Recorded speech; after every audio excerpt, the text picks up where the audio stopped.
Everyone, welcome back to my YouTube channel.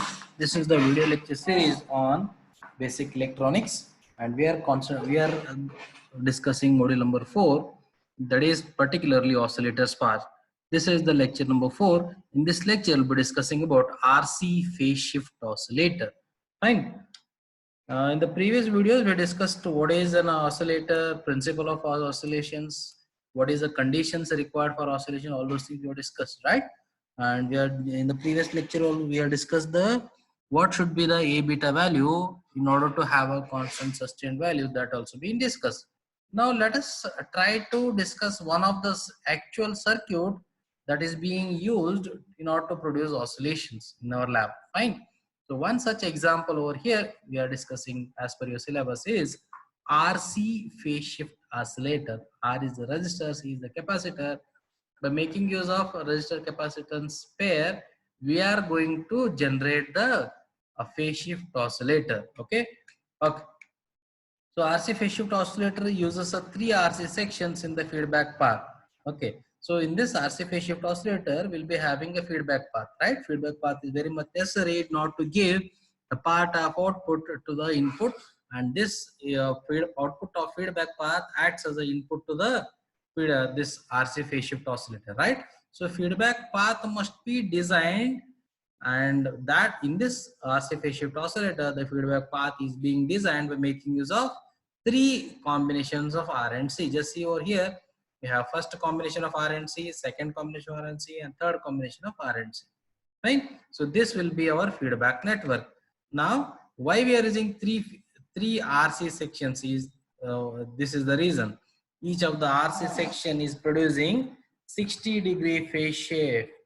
Hence, we want what we want is we want 180-degree phase shift. So if we use three such RC sections, 60 degrees, 60 degree, and 60 degrees. 60 plus 60 is 120. 120 plus 60 is 180 degree. So in order to have 180-degree phase shift, we are using RC phase shift oscillator, and this is done to satisfy the Bar-Cousins criteria. What it says is, if you are using amplifier, then amplifier will give you 180-degree phase shift, fine, in the forward path, and the feedback path, RC phase shift network will be giving one more 180-degree phase shift.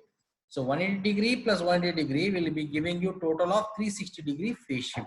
That is what the Bar-Cousins criteria says. Fine. The op-amp, that is operational amplifier in the inverting mode, is used over here as an amplifier in the forward path to produce 180-degree phase shift. And this is the actual circuit diagram of a RC phase shift oscillator, in which we are making use of an op-amp. This is the operational amplifier, and input is given to inverting terminal and non-inverting terminal is being connected to ground, and we have feedback path.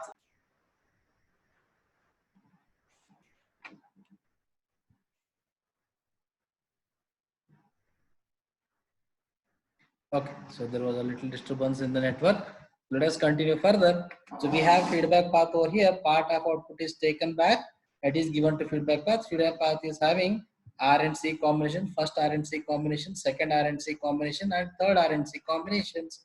R, instead of connecting to ground, I am connecting it in this path, and we are giving it to the input, non-inverting input terminal over here. Okay. So what it does is this, as we are giving input to inverting terminal, whatever input you give, inverted version of output will be coming. That is 180-degree phase shift will be done, and this 180-degree phase shifted output is being connected to RC phase shift feedback path.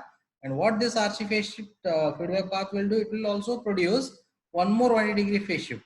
So 180-degree phase shift is provided by the op-amp. One more 180-degree phase shift is provided by this feedback path. Hence, we have 180 plus 180. This 360-degree phase shift will be done, and that will be given to the input. So this is what the Bar-Cousins says, right? First condition is total of phase shift around the loop must be 360-degree or 0-degree. Then only oscillations will set up. That is what the Bar-Cousins says. So according to Bar-Cousins criteria, we have designed the circuit. Fine. Okay.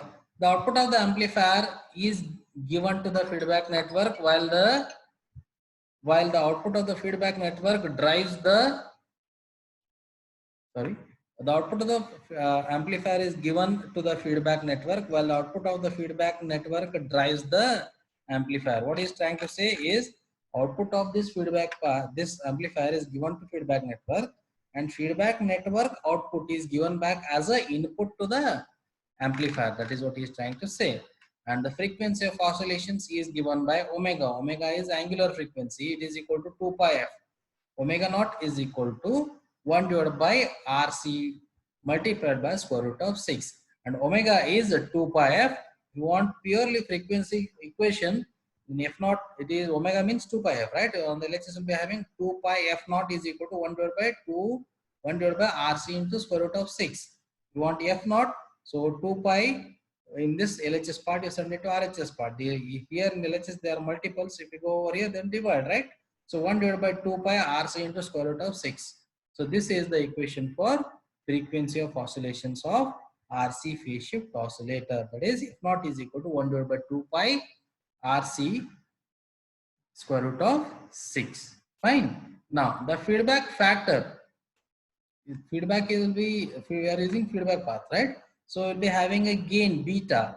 It can be determined by writing the nodal equations.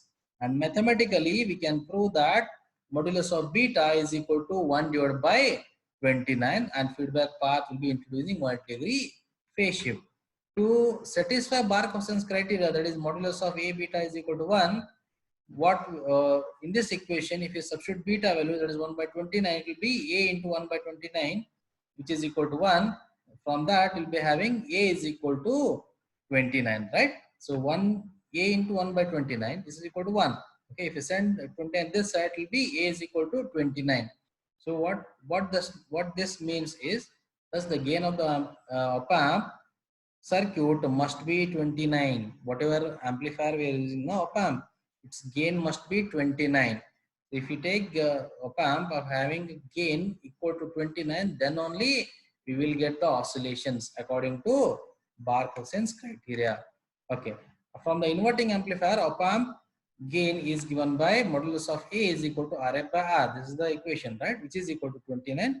From this, RF value, if we calculate, RF should be greater than or equal to 29 times of R value that we are taking in the feedback path.